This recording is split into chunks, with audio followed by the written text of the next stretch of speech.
shi ne farkon abin da za mu iya ga dukkanin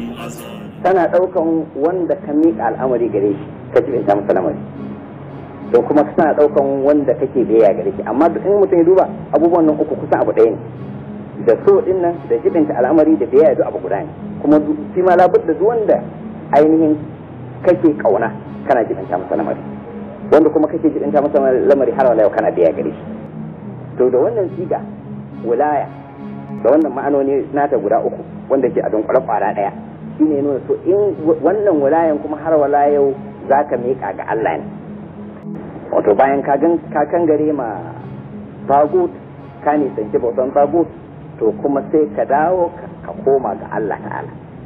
to shi kuma Allah ta'ala ba yana magana ne da kai kai tsaye ba ya aiko manzon nan kuma sai ya sa shi to shi abi shi zai nuna yadda za a bi Allah to kaga ake ana bukatan wa'annan ne a lokaci guda tare da kai don haka muna iya cewa da bara'a da wala'a waɗansu ɓangarori ne biyu na abu guda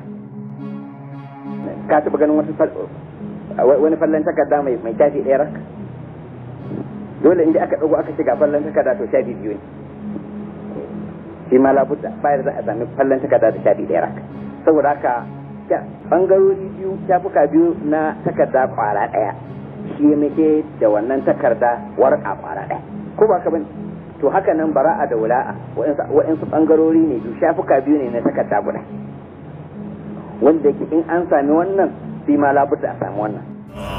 bara'a shi ne farkon abin da za mu iya ga dukkanin dawagitai masu danniya sannan mumuni na bujire wa fajirai mun bujire tsarin dimokuraɗiyya